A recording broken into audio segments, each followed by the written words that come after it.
All right, good afternoon, everyone. I hate to interrupt your conversations here, but it is my duty to introduce our lunchtime speaker. My name is Pat Cronin. I'm the Assistant Director for Policy and Programs here at the Institute for Emerging Issues, and it truly is my pleasure to introduce John Hardin. Before I get to that, let me just remind you that there are some awesome-looking desserts back there on the lunch line. If you didn't see them, check them out. The more you eat, the less that will tempt me. So thank you very much. All right. For those of you who are in the STEM policy world, our lunchtime speaker, John Hardin, needs no introduction. For the rest of you, as Executive Director of the North Carolina Board of Science and Technology, John has been focused on strategic planning, on policy recommendations, and on overseeing a variety of strategic initiatives with respect to technology-based economic development across the state of North Carolina. Among the many things that he has going on, he has been tracking key indicators at the local, state, and national levels on tech-based development, and he is here today to share some of that work in a framing up way that will help us think about the conversations to come in our various regional sites this afternoon with respect to community level strategies. So please welcome John Hardin.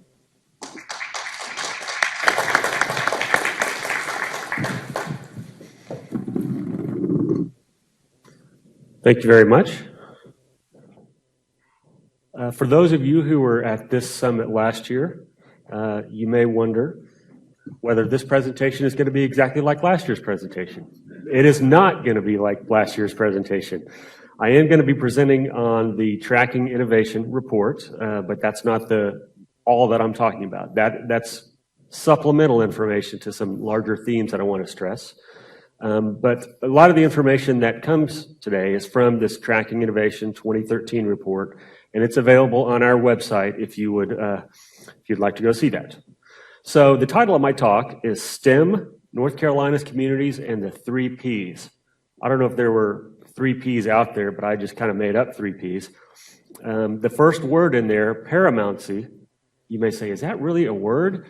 And yes, it is a word. And I know that because I looked it up on the internet and found it. And so it's a word. And I got some credible sources. They're dictionary.com and Merriam-Webster online. And I used at least 3 different sources. They all had similar definitions. So it is a word, and you'll see why I picked that in a minute. So it's paramountcy, patterns, and priorities. And so the way this talk will work is when I talk about paramountcy, I'll have a lot of text. When I talk about patterns, I'll have lots of pictures and graphs. When I talk about priorities, I'll switch back to text again. Okay, so paramountcy. That means chief in importance or impact. And so I think there are lots of reasons why STEM is paramountcy or of paramountcy or has paramountishness, but I just made that word up. But I'm going to give you 4 that I think are important in this context. So first, it comes down to innovation. And innovation is the creation and adoption of new products, services, and business models to yield value. And innovation has been going on since the beginning of time. It's why it's essentially the history of human evolution is innovation. You know, we don't have any more stuff in the earth now that we had, than what we had millions of years ago. But if you look at all the stuff around us, it's in a new form. It's been recombined. And this clicker that I'm holding, the chairs that you're sitting on, all of that comes from the same raw materials, but it's been, innovated into new things. And so innovation is core. And there's a lot of economic studies out there to show the value of innovation for helping to grow the economy. Economists will always differ. But one thing they do agree on is the importance of innovation and for growing the economy. And in general, the most common estimate you see is that about 1/3 to 1/2 of economic growth in the U.S. can be attributed to innovation. I cited the U.S. Department of Commerce here. I can send you the link to that report, but it has dozens of references that back this up. And then number 3, a large source of innovation actually comes from technology, and technology is the practical application of knowledge. And 4th, STEM, science, technology, engineering, and math, or you can use the definition that Sam Houston uses, strategies that engage minds. Both of those drive technological innovation. Those statements ought to be non-controversial. If they are controversial, then you may not find anything else that I say compelling, but hopefully those are non-controversial. Okay, second, STEM jobs have a large multiplier effect. The previous speaker mentioned a book, The New Geography of Jobs by Enrico Moretti. Just about everything you're going to see on this slide comes from that book, and I would second the recommendation to read that book. It's a very good book. Okay, so first, if you look at the labor force and how it's broken down, about 66% comes from local services. These are non-traded things like people who drive taxis or serve you food or things that stay local to the economy. So non-traded, they're not internationally traded. 10% comes from innovation as far as the employees, and then 24% from other sectors. And I say that because the jobs in the local services actually aren't what drives the economy. I'm not denigrating those jobs at all. I'm just saying that they are more the effect than the cause of growth in sectors across the economy. So the real drivers of the economy are innovation-driven jobs. And innovation, as was stated earlier, it has a really large multiplier effect. And that's across not just the high-tech sector, but it's across high-tech and low-tech and across different skill levels. So for example, if Red Hat, and this could be any high-tech company, doesn't have to be Red Hat. If Red Hat adds a software engineer here in Raleigh, that leads to more jobs for all the other non-traded sectors here in the area, the service type jobs, so taxi drivers, waiters, store clerks, painters, etc. So there's a large multiplier effect. But that effect doesn't quite happen the same way or to the same degree reciprocally. It's not as though if automatically more taxi drivers, more store clerks and painters, that Red Hat would add more software engineers. And so there is an effect, but it's not nearly as great. So really the biggest effect that Red Hat has on the local labor market is outside of the high-tech sector. It's in the lower tech sector, the services sector, or the other sector. And so the best way, this is the key point, the best way for a region to generate jobs for the less educated is to grow and attract high-tech companies that hire highly educated workers, particularly STEM workers. And so to the extent that STEM grows and high-tech grows, then other sectors grow as well. And that's the point of this. And other speakers have said that in many different ways today. So another key factor is if you look at STEM jobs and how they pay, if you rank it across sectors and across education levels, on average, STEM jobs pay much more than non-STEM jobs. And there's a whole host of statistics to back that up. And it's also true that STEM jobs are increasing over time. Now, if you look at these numbers, the right axis is the share of STEM that STEM jobs represent of all jobs out there. It's not very large. It's about 4.9%. Or actually, that's what it's projected to be in 2018. Now, you've heard different statistics today. You've heard it as high as, say, 20%. And the reason that you hear differing statistics is because different people have different definitions of what constitutes STEM. But what all of them would say is that STEM jobs do not represent a majority of the jobs that are out there. It's the highest I've seen is about 20%. The lowest I've seen is this, so if you take a really narrow definition. But the key point is this narrow slice of the jobs help create the much larger slice of the jobs in other sectors. And so this narrow slice is growing over time. And in a proportional sense, in a percentage sense, it's a pretty significant growth, as you can see there. So that's all backdrop to say that STEM is important. And that probably was not necessary for this audience because you guys are already on board with that. So let's look at the patterns and what those patterns look like in North Carolina and how they play out. And so all of these slides come from our Tracking Innovation Report, and that probably has 100 different charts and maps and graphs in it. And I'm going to present just a small fraction of that, probably 15% of it, if that. And I'm going to focus only on a certain type of indicator in there. And so if you look, for example, at the per capita gross domestic product, this is one of the best aggregate measures of the health of an economy, the strength of the economy, how much is being produced per person. What you can see in this chart is that North Carolina is the green bar, the bright green bar, and the U.S. average is the bright blue bar. And all the other charts will have the same coloring. North Carolina will be green, the U.S. will be blue. And then all the other states are gray, except for 6 other states, which we call the comparison states, because we want to focus on those in particular because people always ask about those. So we have California and Massachusetts are colored certain colors because they're strong technology states. People also want to know how we're doing compared to Virginia and South Carolina and Georgia because they're strong southern states. Then we picked 2 other states that were kind of middle of the pack states like North Carolina, but they're rising. They're rising faster than we are, and that's Washington and Colorado. And so those are the states that you see that are colored. The key point here is that North Carolina is very much middle of the pack when it comes to gross domestic product. Now, if you were to look at certain regions within North Carolina, you can see there's a big difference across those regions. And so this is the type of pattern we're going to look at every time. How's North Carolina doing compared to the U.S. and other states? And how do things play out across the state? And those patterns are telling and have some implications for what our priorities should be. So you can't get gross metro product, you can't get GDP numbers by county. The best you can get is for gross metro product. But what you can see is that it's highly correlated with population. The more urbanized an area is, the higher the GDP is. So, and what you can see with this is actually over time. This is the year 2000 to 2010.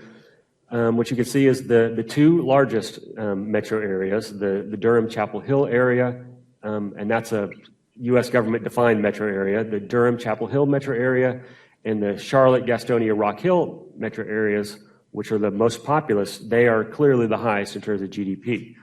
And there's very few, though, that are actually increasing over time. But the ones that are increasing over time tend to be the urban areas.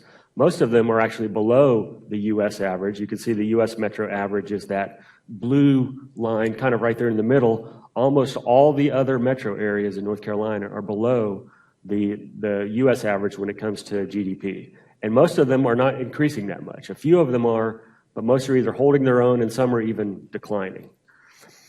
And a lot of that has to do with the population of North Carolina. So I just present this as backdrop, but you can see that certain counties there really dominate in terms of population.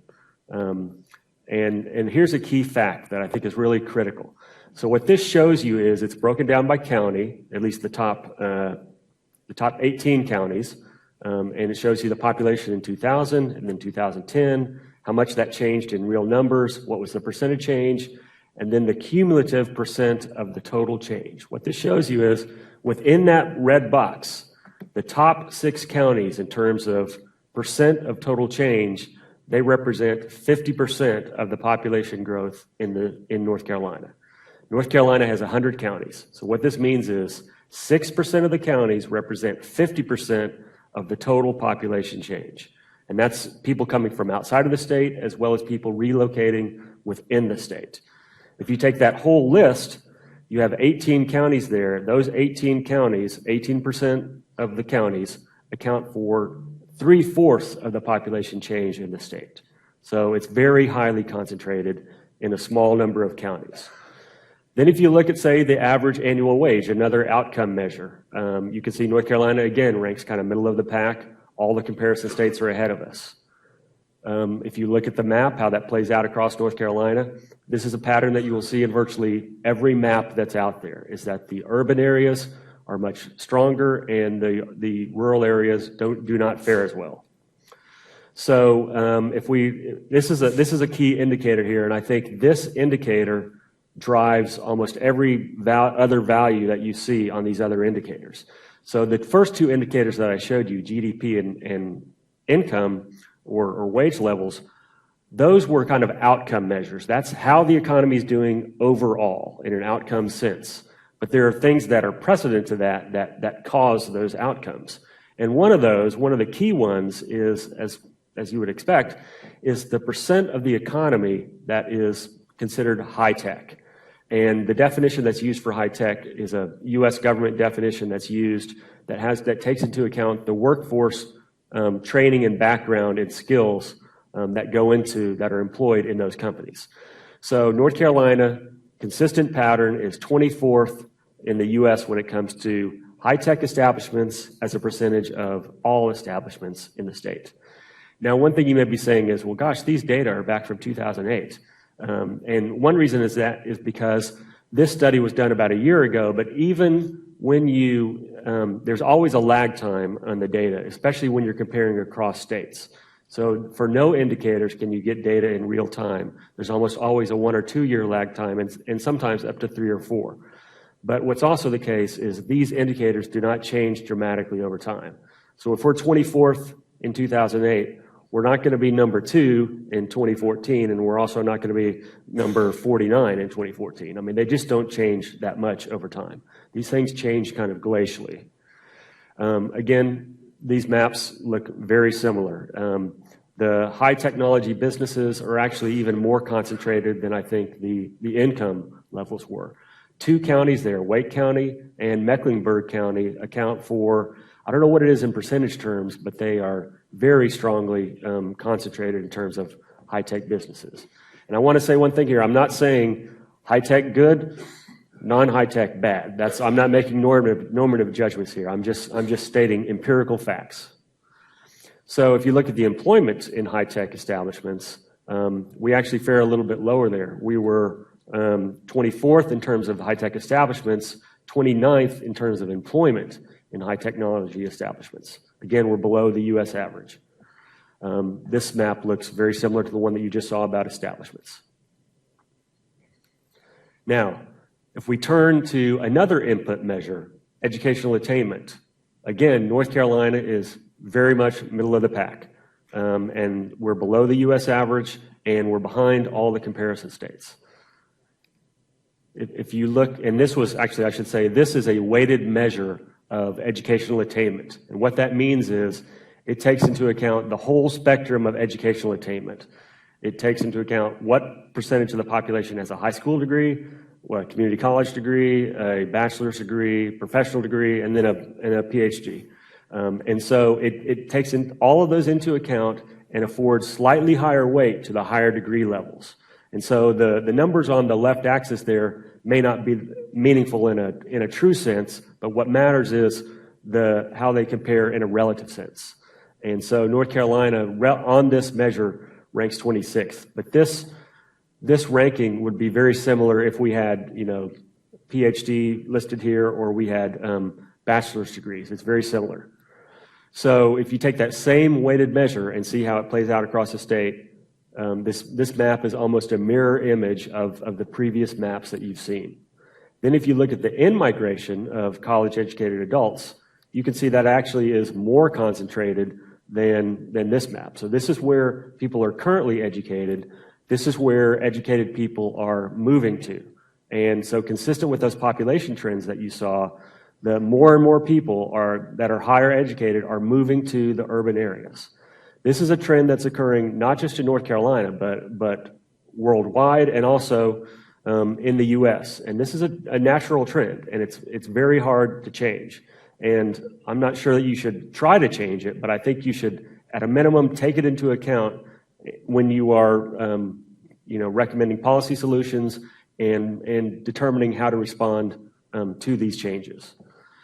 So one thing that can help address that issue and help equalize things a little bit is broadband access, because broadband is the infrastructure of the 21st century. Some of you may know that Lyndon Johnson right now is being commemorated because he, with the 50-year anniversary of the passage of the Civil Rights Act, and he's well known for that.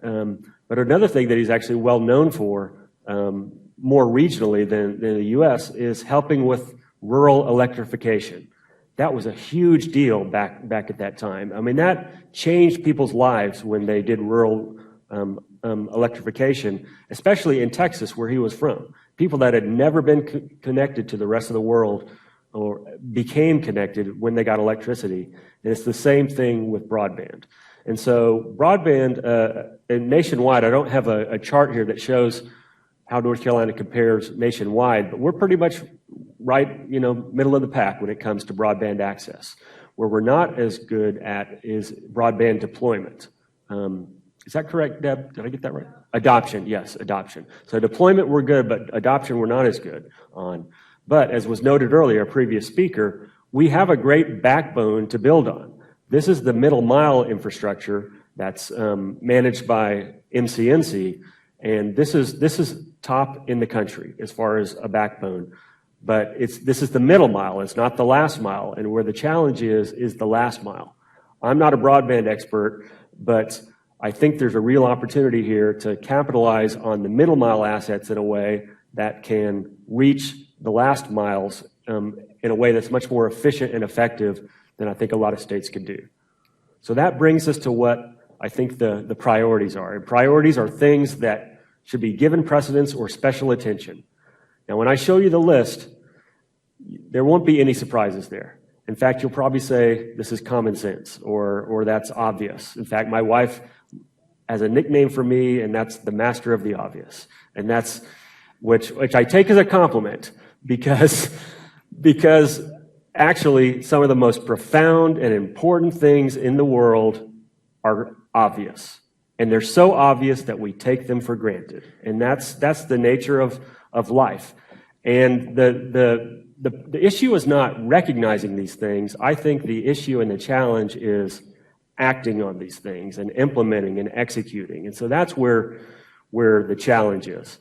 And so I would prefer that none of you call me the master of the obvious, but my wife and daughters can call me the master of the obvious. So if you see this list, I would call these options, but they're really priorities. And so I put them in 3 buckets. The first bucket is education. I think, and a lot of you have alluded to this already, there ought to be some sort of public information campaign. And I'm not necessarily arguing that the government do this, but there ought to be there needs to be a greater recognition through information, through exhortation, through consultation of the importance of STEM and high tech. All of the themes that have come out today need to go to a much wider audience. This is preaching to the choir. The people who need to be preached to are the non-converted, and that's what this is about. So that's the first part of that, part A. Part B is just common sense, and it seems like this is nothing new, but these are things that are ongoing that we have to do day in and day out, and we will need to do day in and day out till the end of time. The world is a dynamic place. People always need to be educated, and educational standards and educational needs are changing continuously. So we need to raise the core educational attainment of all citizens at all levels. That's just basic, that's fundamental. But on top of that, the next step is while we're doing that, while we're raising the core educational attainment of all citizens, emphasize STEM skills. And I don't mean STEM skills to the exclusion of other things.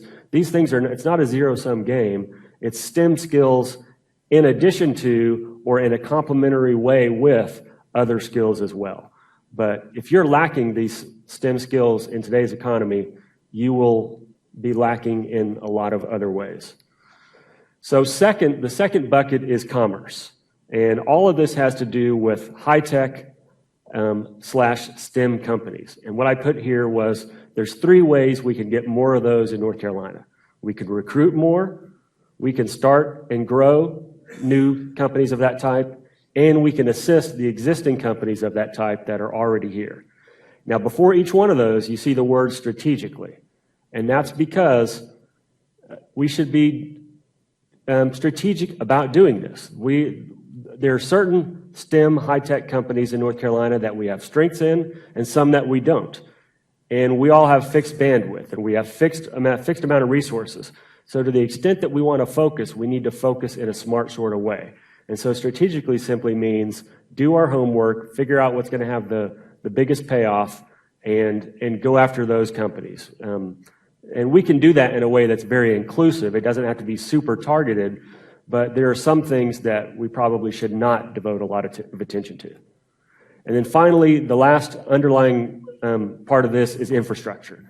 And so I've already alluded to this. We need to expand the broadband deployment and adoption in the state. Second, we need to enhance cultural amenities all over the state. You know, a lot of this is driven by the younger generation, and they like a certain type of cultural amenities, which is different from what it used to be in the past. And they want to enjoy where they live. People want to enjoy where they live in general, but this, I think, has an increased importance in a way that it didn't used to have. And then the final thing is, if you look at the data that I showed, it would be easy to conclude, well, the rural areas are just sunk. Everybody's leaving the rural areas, and we ought to just write them off. That is not what I'm saying in this presentation. What I think I can say with confidence is the rural areas have a lot of challenges. There's no doubt about that. But what they need to do is, and it's hard for them to go it on their own. And so to the extent that they can, they ought to build affinities with closer urban areas or areas that aren't necessarily close to them, but they have some sort of link to economically or something, in a way that they kind of hitch their wagon to them. And I don't mean in a dependent sense, I mean in an interdependent sense, because the urban areas need the rural areas, and the rural areas need the urban areas. But if you try to go it alone, I think it's really, the uphill battle is even more uphill. And so I'm not an expert on rural economic development, but every, innovation in STEM, which has been stressed here already, is not just a bunch of PhDs. STEM spans all the levels, and it spans all the different sectors. And so every community, whether it's rural or urban, needs to figure out what its STEM strengths are, what its natural affinities are, and pursue those in a way that's connected with the rest of the economy. So that's it. That's my 3 Ps for the day, and I hope you found that useful, and I'd be happy to take questions. Thanks.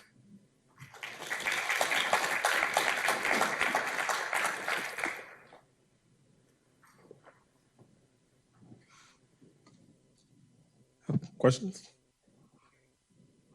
This is the first time you have a chance to have someone from the North Carolina Department of Commerce, that black box in Raleigh, in front of you, and you don't have any questions. This is amazing. Oh, we do have one over here. Sam always has a question. Well, I have great respect for the work that John does. Your conclusions from this, you came with 3 closing commentaries about what needs to be done to some extent, but what else does that tell you about North Carolina? What's the story behind this story? Yeah. Ask another level of that question, because I'm not quite sure I completely get what you would like me to answer. So, how is North Carolina different from other states, or how does the political world play into the steps that need to be taken to address the issues that you brought forward? I didn't want to say it that way, but good question. All right. Well, I am a political scientist by training, and I wear multiple hats. I also have to be careful not to say things that will get me fired.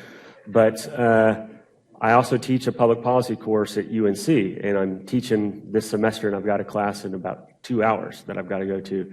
And one thing we talk about in there is I walk them through this structure. It's just a simple input-output diagram, nothing fancy, where if you've got policy outputs as the final output, and then the input is the public's values and perceptions and goals and all that. In the middle, you have the institutions.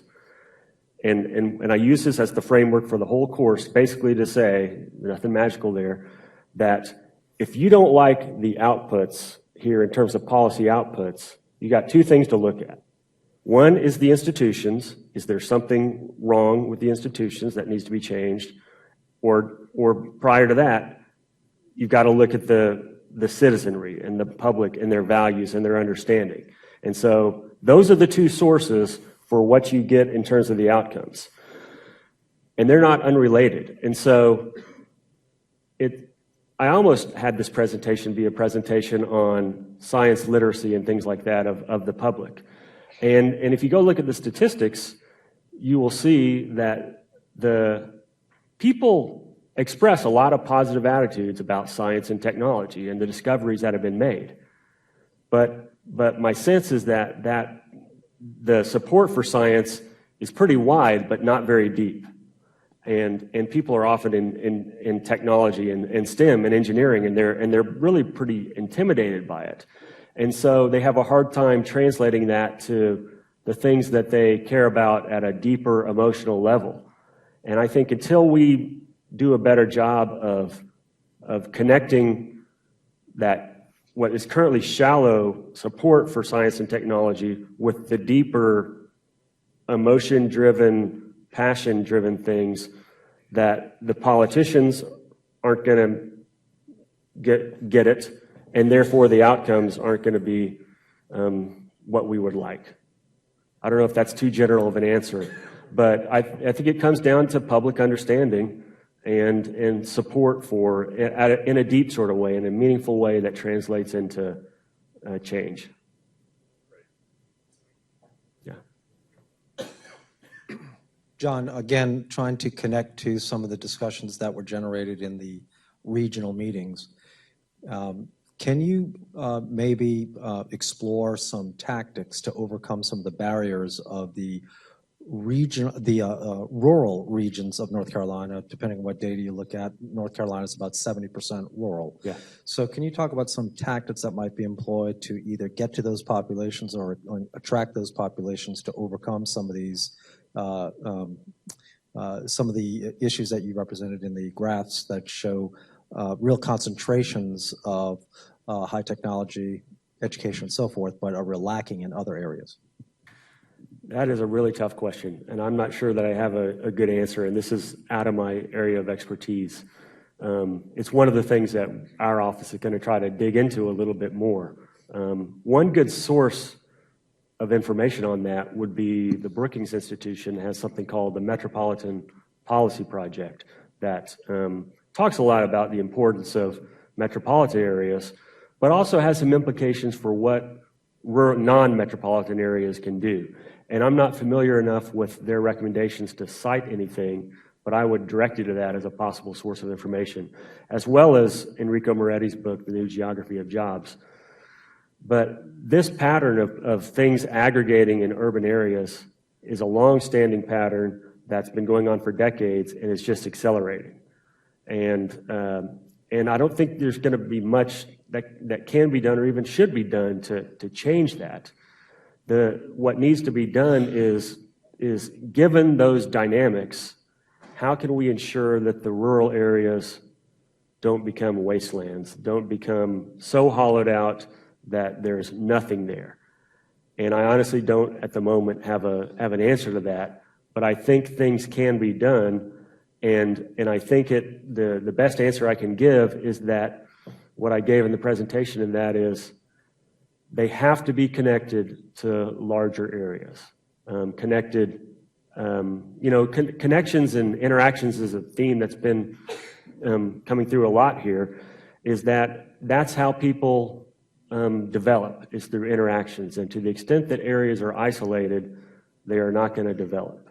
And so they've got to be linked economically, they've got to be linked socially, they've got to be linked in all different ways that they can be with more urban areas. I'm not sure you just didn't psychically answer my question, because what I was going to pose was actually more of a rhetorical question, which as a speaker, I know you can appreciate, you don't have to have an answer. But looking at the dynamics in the maps, especially the in-migration, which basically went to 4 places in the state, I guess sort of my question is, you alluded to the fact that the placement of states in the rankings doesn't change very much. I think you used the term glacially. Right. And I just wonder how much of that is from a diffusion of efforts and the conflict between building on a strength versus shoring up a weakness, and how do you set priorities for those things? And like I said, I'm not sure it's an answer beyond what you just gave, but Well, one thing I can say is that some of the times, when I do this presentation, some people say, "Well, gosh, that's a real downer. It looks like North Carolina's not doing that well." But you have to put this in a broader, longer perspective. So if I had done the same presentation using the same sorts of data, if those data were available 50 years ago, North Carolina would be bottom 5 on just about everything. And so North Carolina as a state has come way, way up. But we came up in a 40, 50-year period, a lot because of the Research Triangle Park, but not just RTP. But we've kind of peaked or stalled out at the mid-range mark. And I think the only way to get above that is to have concentrated efforts on a lot of it comes back to education. If you read the new Geography of Jobs by Enrico Moretti, which I read again in preparation for this, the last chapter, almost all of it, which has to do with recommendations, a lot of it boils down to education. You know, America in the 20th century made a pretty conscious decision for high school to be required for everyone. And lots of countries did not do that. And that really propelled a lot of our growth. But other people caught up to us. And we're, I think, at a similar kind of moment now where it needs to be stepped up. The game keeps getting tougher or more challenging. And so that's a diffuse answer, but that's my answer. And I'm sticking to it. Thanks. John, I just wanted to pick up on that theme. The question that was left as I was looking at that was, how does North Carolina, where do we sit on the global competitive scale, so to speak, in contrast to just the domestic U.S.? Right. In the Tracking Innovation Report, to the extent that we can, we have international measures in there as well. And I think there's maybe 8 total. It's really hard to get comparable international data because the definitions they differ so much across countries. And it's hard to get North Carolina compared to other countries. What's clear is that the U.S., well, using the principle of transitivity, you can say that if North Carolina is here relative to the U.S. and U.S. is here relative to the world, then North Carolina is relative to the world this way. And so in general, the U.S. tends to lead on most measures of innovation, most of the outcome measures as well as the input measures. But that lead is shrinking over time. And in some cases, we don't lead. And so what used to be an unparalleled lead on just about everything is shrinking over time. And to the extent that that is occurring, it's also occurring relative to North Carolina. Does that address your question? I mean, we are competing with other with the world, not just the U.S., but the place where we can get consistent data is comparison with other states. Yeah. We have 2 more quick questions. Just wonder if you could speak a little bit more about the broadband opportunity and maybe how mid-sized or regional cities could take advantage of the broadband opportunities to increase their economic development. Yeah. And to piggyback on that question, we just got a question in from the Western region. It said, Moretti's book, he said that broadband would not level the playing field for small rural towns in his book. Do you agree? Well, I'm not an expert on broadband, so I don't know. And I'm not sure if leveling the playing field is a realistic goal. I think it will, I don't think it will hurt, and I think it can only help. Whether it will level the playing field, I don't know. And as far as and I think it's a necessary but not sufficient condition. So how to achieve that, I'm not an expert on that. The North Carolina Department of Commerce has a North Carolina broadband division, and Deb Watts is here as one representative of that. And she probably doesn't like me pointing her out. But I don't know if, Deb, if you have any comments you'd like to make along those lines. It's an ongoing strategy. They are working day and night on that. So, Deb, do you have anything you'd like to say on that? Sure, John. Thanks for putting me on the spot. It's a very complicated situation because there's, I know you've read about Google Fiber, and there's the whole, there's a lot of things going on in the public sector and the private sector. The FCC's in the process of reconsidering the whole net neutrality issue, and they're also looking at whether they're going to step into regulations that some states are putting in place to prohibit or inhibit communities from doing their own solution when providers don't find the business case to do it. So it is very complicated.